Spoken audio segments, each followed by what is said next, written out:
Bonjour et bienvenue pour un nouveau replay de World of Tanks, c'est Skyvince. Aujourd'hui on va parler du VK2801, un char léger de rang 6, piloté cette fois-ci par l'ami Benji 16EBC, que vous avez pu entendre d'ailleurs sur un des derniers replays que j'ai fait. Et bien cette fois-ci c'est lui qui joue. Voyons voir mon petit Benji, ce que tu nous sors avec ce char. Alors là, sur Baie du Pêcheur, encore une fois, j'ai laissé le décompte volontairement au début. Pourquoi? Parce que regardez, dès le début, petit truc sympa que nous fait l'ami Benji, il montre que le teamplay, le jeu d'équipe, ça peut commencer dès le décompte. Et là on voit... Alors attendez, regardez bien dans le chat. Ici, qu'est-ce qui va apparaître? Arty, please aim here. Donc Benji dit à ses collègues, les gars, je vais aller vous éclairer cette zone-là. D'accord? Donc la zone ici. Là. Hop. Donc on va aller voir où il va se mettre pour spotter, mais voilà, vous pouvez déjà, déjà être dans une dynamique favorable à l'équipe. Et on voit qu'il y a une FV qui se rapproche, une qui a dû comprendre, qui connaît peut-être le point de spot de Benji, qui sait que c'est possible ou qui fait confiance et du coup qui s'approche. On voit d'ailleurs, au passage, les jolies marques, Monsieur Benji. Donc là, l'ami Benji va prendre position dans un petit buisson. Hop, et là on va mettre pause. On va mettre pause, pourquoi? Parce que là, Benji, ce qu'il a fait, c'est qu'il a dit je vais spotter là. Je vais vous éclairer la zone là. Et donc, visiblement, il y a surtout la FV. Peut-être la Hummel, je sais pas si elle vise par là-bas. Mais Benji, il est prêt en position. On voit que la FV, juste derrière, hop, on va passer en freecam. La FV juste derrière, elle a l'air de se positionner aussi. Hein, elle est positionnée. La Hummel, je ne suis pas sûr, voyez-vous. La Hummel... Ah, peut-être que si déjà. Peut-être que si déjà. Non, pas du tout. Je sais pas où elle vise. Non, elle vise pas du tout là. Bref, il y en a au moins un qui a suivi le truc, et s'il peut balancer un petit tir. Donc Benji il est là. Et il spot tout droit en face. Tout droit en face, pourquoi? Il veut montrer ce qui va passer de là et qui va descendre en ville. Alors, petit conseil, si vous avez peur d'avoir en face de vous des petits malins comme Benji, qui viennent vous spotter dès le début, sur Baie du Pêcheur, quand vous commencez au sud, au lieu de passer par ce joli sentier, bien à découvert sous les rayons du soleil, eh ben oui, mais c'est aussi bien à découvert sous les tirs adverses et sous les obus d'artillerie. Donc, plutôt que de passer par là, vous pouvez à minima passer par là, derrière le rocher, mais je pense que c'est même pas suffisant, mais franchir la petite route, oui, cette petite route-là, et passer de l'autre côté, parce qu'on a un petit talus, ça fait un petit talus, donc quand on est là, hop, eh ben on est plus difficile à spot, déjà on est plus loin et plus difficile à être repéré. D'accord, donc évitez de passer en plein milieu de la pampa quand vous êtes sur Baie du Pêcheur. Et on va suivre notre ami Benji. Toc.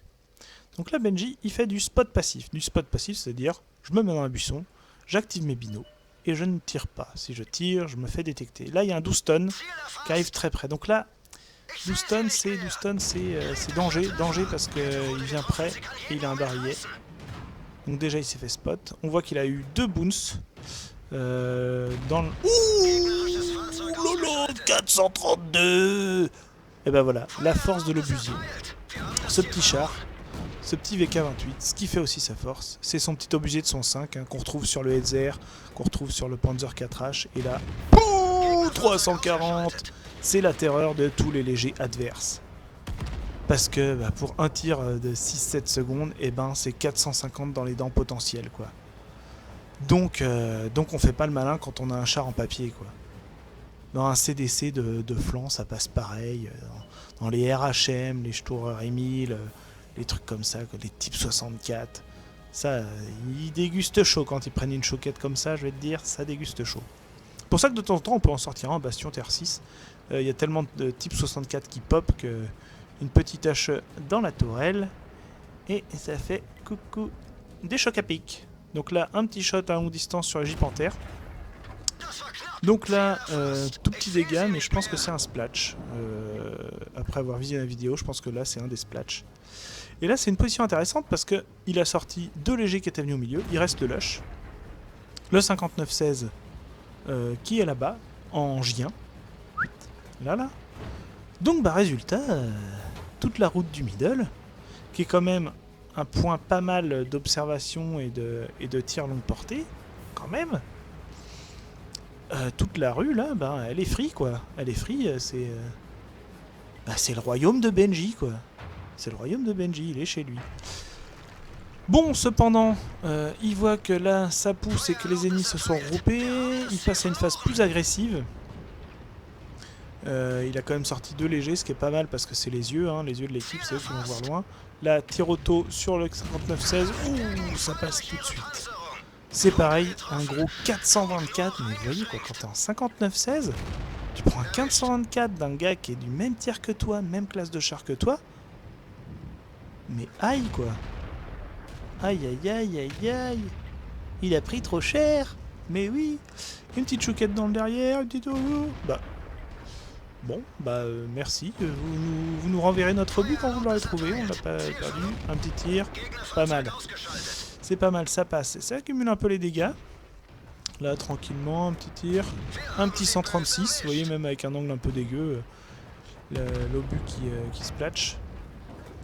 Donc on voit d'ailleurs qu'il emmène que des obus explosifs, Benji. C'est plutôt très bien. La hit, bof quoi. Moi je suis pas fan. Surtout qu'elle a pas une PD de ouf. Donc bon, quand t'arrives dans le derrière, autant tirer une HE, ça fera plus de dégâts. Si ça perce. Dommage le petit raté. C'est pas évident de tirer à la HE à si longue portée. Donc la HE qui est un obus qui explose sur les parties plates du char. Donc essayez d'éviter de viser des zones trop arrondies. Un petit tir. Oh, ça passe 166. Alors certes, c'est un tir 5, mais c'est un char lourd quand même. Un autre. Non, pareil, obus qui disparaît. C'est sympa.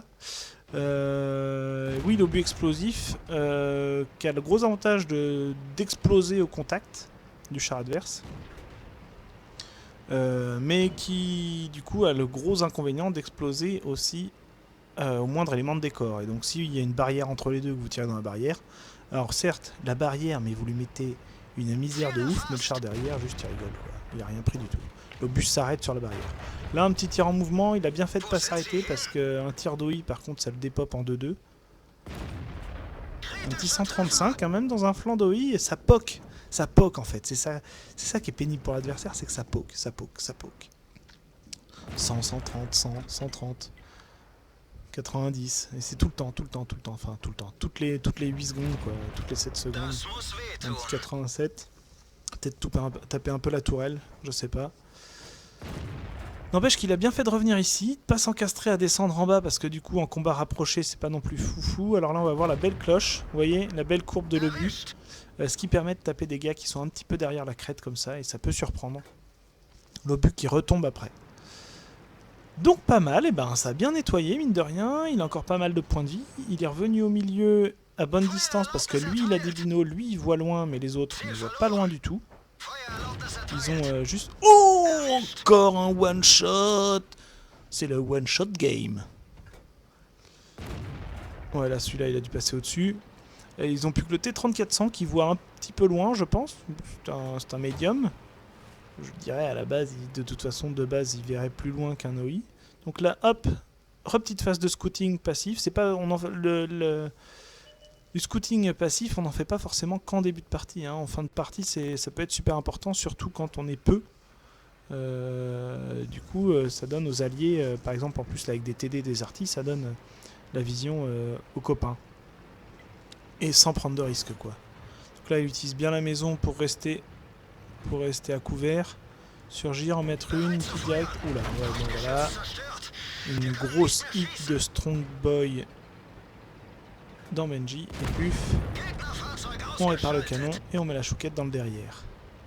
C'est vrai que la gold était importante, il y a quand même un VK28, un Shiri et un J-Panthère. Tout le monde sait que c'est très très blindé ces chars-là. Surtout le Shiri. Alors le tigre, faut pas qu'il s'arrête. Oh, Benji, il te reste 31 PV, t'as pris 215. Un tir de tigre, c'est plutôt 220, 230 de mémoire, 230. Donc il s'en tire bien, mais bon, il a fait du taf aussi. Et voilà, une bonne game de terminée. Alors c'est assez intéressant, il nous fait une game assez variée et puis assez agressive. Au début, bon scout passif ici, hein, comme on s'en doute avec un char léger, mais ce qui est très intéressant encore une fois, c'est qu'il prévient là où il va éclairer, donc du coup certains alliés peuvent se mettre en position. Pas tous forcément, tous n'y pensent pas, tous ne comprennent pas forcément ce qui va se passer, mais ceux qui le comprennent, ou si vous avez un léger dans votre équipe, ou si vous avez Benji dans votre équipe qui vous dit je vais viser là-bas, et ben voilà, vous pouvez de prime abord vous dire ok, je vais essayer de voir si je peux en mettre une. Voilà, si lui s'efforce de faire ce taf là, autant que l'équipe en profite. Donc il fait un bon spot passif ici. J'ai pas l'impression que ce soit tellement couronné de succès et que l'arty ait défoncé les chars qui soient descendus. Toujours est-il qu'il a croisé le 12 tonnes, il a sorti les deux légers avec des beaux one shot, et puis surtout il est venu donner un avantage là sur en H1 H2. Alors là, ça a un gros avantage, il est venu sortir le 59-16, le Lush était sorti, ils n'avaient plus personne pour voir loin. Le 59-16 qui a primé, tellement cher, tellement cher.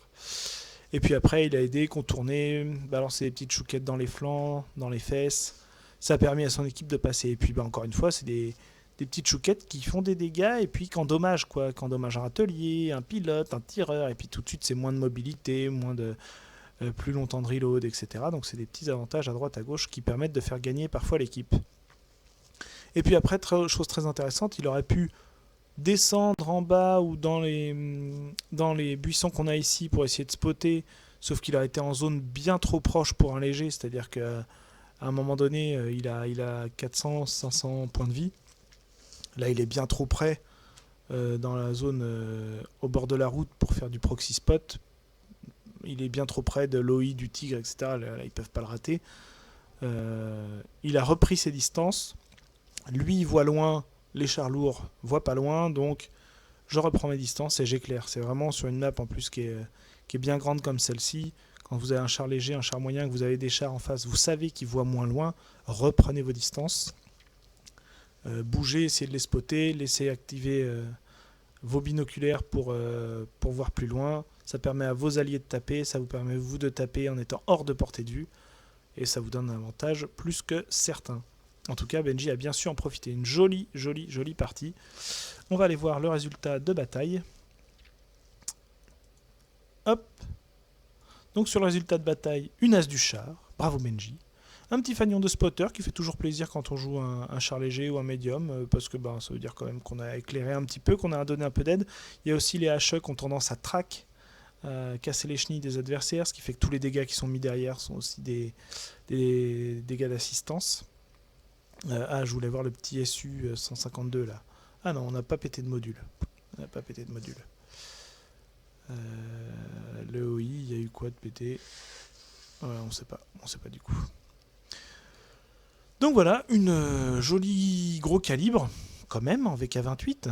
Alors je sais qu'il a un obusier, mais de là à gagner un gros calibre en partie de tier 7, il avait quand même un bon matchmaking, hein, c'était du tier 7 maxi. En VK28, c'est pas tous les jours qu'on a un matchmaking comme ça, mais tout de même, il a su du coup bien l'exploiter, puis porter son équipe. Une guerrier, il fait 7 kills, il est à 1 kill de la Radley sur le tigre à la fin. On voit quand même qu'il culmine, cher ami, à 1515 XP. Donc une super partie en XP, 7 kills, 2500 dégâts quand même. En char léger, on voit que le deuxième plus gros dégât, c'est le SU 122-44, qui lui a un gros patateur de la mort. Et puis derrière, ça descend à 1000 de dégâts, quoi. Hein. Et puis en face, il y a le OI qui fait 1700, puis le reste est plutôt moyen. Donc en termes de dégâts, il a quand même bien cogné. On peut voir aussi qu'il a quand même spoté 4 chars et permis pas mal de dégâts d'assistance sur différents chars. Donc il n'est pas resté non plus les mains dans les poches à taper du fond de la map.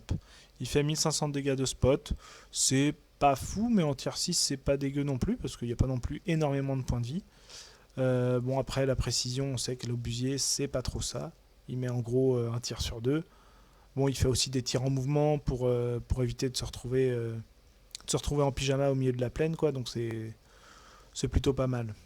C'est pas trop grave après, il a suffisamment d'obus. Et puis les tirs qu'il a vraiment ratés, il y a eu quelques tirs où la précision est pas bonne, mais là du coup la dispersion est pas bonne, c'est-à-dire que lui vise bien, mais après l'obus, il fait sa vie, quoi. Et certains tirs où vaut mieux pas effectivement qu'il s'arrête pour le mettre, quoi. Comme l'arrivée sur le, le T3400 là, où il en met une et puis après il a le temps de le contourner pour lui en mettre une deuxième. Donc voilà, il fait 2,5 km et puis il empoche quelques petites piécettes argentées. Voilà, et une très belle game. Merci à toi Benji pour cette belle partie. On a pu voir encore Baie du Pêcheur, encore du même côté effectivement, mais un gameplay suffisamment différent pour être intéressant à mon sens. Même s'il y a eu un peu les mêmes passages entre on squatte un peu au milieu, on va taper à droite et on revient au centre, mais il n'y a pas eu de tentative de cap ennemi. Et puis surtout on a vu la force de l'obusier du VK28 sur les chars légers adverses, où c'est un véritable nettoyeur de chars légers. C'est impressionnant, les chouquettes que ça balance. Juste tu pleures quand t'en prends une. Donc voilà, en termes d'élimination et d'aveuglement de l'équipe adverse, ce petit obusier il fait bien le café, il est plutôt sympa. Et puis un temps de reload malgré tout assez correct vu les dégâts potentiels que ça peut mettre, quoi. Donc voilà. Merci à vous, j'espère que la game vous a plu et on se retrouve prochainement pour une nouvelle partie. Allez, ciao!